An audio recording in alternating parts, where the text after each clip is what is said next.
Et bienvenue, on est au 17e jour du challenge. J'espère que tu vas bien. Aujourd'hui, je veux voir avec toi comment ça se fait qu'on se sente parfois si seul alors même qu'on est entouré. Tu as déjà entendu cette phrase, mais tu n'es pas seul, regarde autour de toi tout le monde qu'il y a, etc. Pourtant, toi, tu ressens ce vide, cette solitude qui colle à la peau, ce sentiment de solitude, d'isolement, de tristesse. Même quand tu es entouré, même dans des liens d'apparence sains, tu te sens profondément isolé. C'est un sentiment.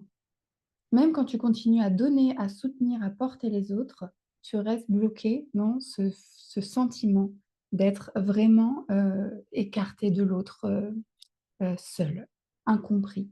Mais ce n'est pas parce que tu es en lien, justement, que tu es vu pour qui tu es. On l'a vu, ce syndrome du sauveur, depuis le début du challenge, nous pousse à faire pour les autres.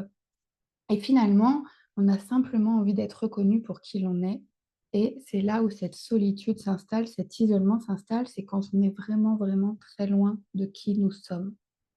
Ce n'est pas aussi parce que tu es entouré que tu te sens aimé, en tout cas de la manière dont tu aimerais et pour qui tu es encore une fois.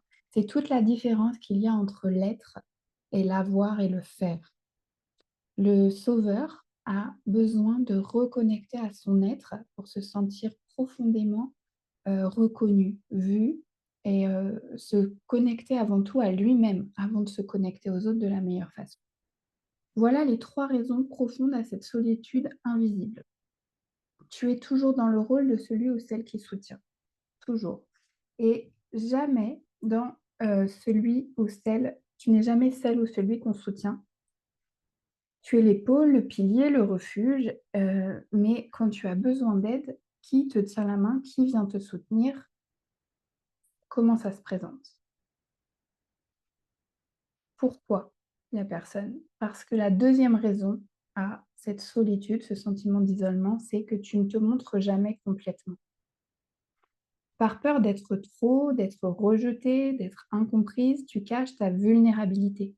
Tu montres ce qu'on attend de toi. Et alors, personne ne peut te rencontrer vraiment.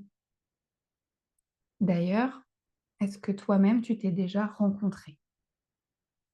Je pose la question parce que moi, après des années de sauvetage, des années de sauveteur en mer, de maître nageur sauveteur et à aider les autres, je me rends compte, j'apprends à me connaître que depuis très peu, en dehors de ce syndrome en fait, de cette facette de ma personne. Et la troisième raison, c'est que tu te sens déconnecté de toi. Voilà, tout est lié au fait d'être déconnecté de soi-même, d'être vraiment tourné vers ce que l'autre attend de moi et très peu ou voire jamais tourné vers: «Et moi en fait, qu'est-ce que j'attends de moi? Qu'est-ce que j'aimerais, heu, qui suis-je au fond? Qu'est-ce que j'aimerais faire voir au monde? Qu'est-ce que j'aimerais créer? Qui qui j'ai envie d'être en fait?» Tu es déconnecté de toi parce que tu es toujours tourné vers les autres, tu es à l'écoute de leurs besoins, de leurs émotions, de leurs attentes et toi, tu t'es oublié. Et c'est ça la vraie solitude en fait, c'est être loin de soi.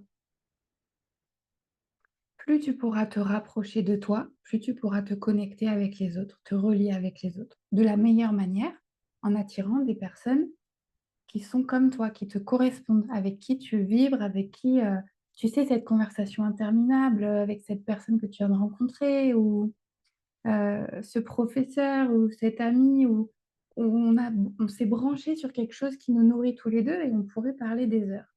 Bah, plus tu seras connecté à toi en ce sens, plus tu pourras connecter avec des gens et des personnes et des situations en ce sens. Des choses qui te nourrissent, qui te correspondent. Donc se libérer de cette solitude, c'est te reconnecter à toi pour ne plus, aller chercher de l'amour à l'extérieur, mais bien l'attirer en fonction de qui tu es. C'est oser te rencontrer, c'est te reconnecter à tes besoins, à ton corps, à tes ressentis. On en a parlé dans les jours précédents. C'est oser dire: «J'ai besoin qu'on m'écoute». C'est oser dire: «Je veux être aimé pour qui je suis, pas pour ce que je donne». C'est oser dire: «Je mérite d'exister pleinement, même sans être utile». Alors aujourd'hui, je t'invite à une toute petite chose. Est-ce que tu peux essayer aujourd'hui ou quand tu sentiras le plus juste pour toi, d'exprimer un besoin simple quelqu'un.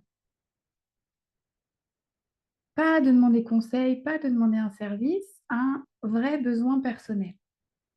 Tu peux t'entraîner ici en écrivant peut-être dans le chat. Tu peux répondre aussi à mes mails et me dire, j'ai besoin de me sentir entendue aujourd'hui. J'ai besoin de repos. J'ai besoin d'apprendre à m'aimer. J'ai besoin, pas forcément parce que l'autre va y répondre dans un premier temps, parce qu'on l'a vu, là on est en train de mettre le fond en développement personnel de soi envers soi. Plus tard, on mettra la forme. Et plus tard, on verra aussi qu'on apprend à demander et que c'est plus pour se relier à soi, se reconnecter à soi, en définitive, voir le besoin qui est là, que finalement pour être entendu et que pour que quelqu'un le comble finalement. Parce qu'on va apprendre à écouter le besoin et derrière, comme on sera connecté à nous-mêmes, on pourra venir le combler ou trouver la personne ressource ou trouver la ressource tout simplement qui nous fera être capable de nourrir nos besoins nous-mêmes pour ne plus être dépendant de l'extérieur, comme on l'a vu. Voilà pour aujourd'hui. Essaye d'exprimer un besoin, essaye de te reconnecter à toi.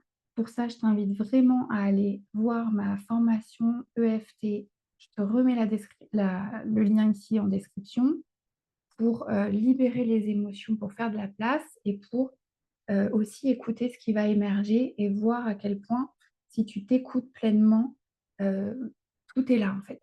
Tu sais, les personnes qui disent à longueur de temps: je suis fatiguée, j'en peux plus», tu as juste envie de lui dire: «Bah, repose-toi». Hem Et ben, nous, c'est pareil. Parfois, tu es là: «Ah, ça me fatigue». Bon, OK, pourquoi cette chose me fatigue? Est-ce que c'est obligatoire? Est-ce que je peux la faire à un autre moment? De quoi ai-je besoin tout de suite? En fait, tu vas venir apprendre à démêler tout ça et revenir à plus de clarté à l'intérieur et venir enfin te connecter à ce moment présent et pouvoir, voilà, être sans cesse en train de discerner ce qui se passe à l'intérieur pour être beaucoup plus agile finalement à l'extérieur et ne plus se laisser, manipuler ou faire par, cette envie de sauver, cette compulsion à aider, à faire pour être utile. Voilà, on revient au discernement, on va libérer de l'espace. Donc je te remets le lien ici pour la mini formation offerte en EFT et puis si tu veux aller plus loin, tu réserves aussi ton appel clarté offert pour voir si mon accompagnement peut t'aider. Je te souhaite une très belle journée et moi je te dis à demain.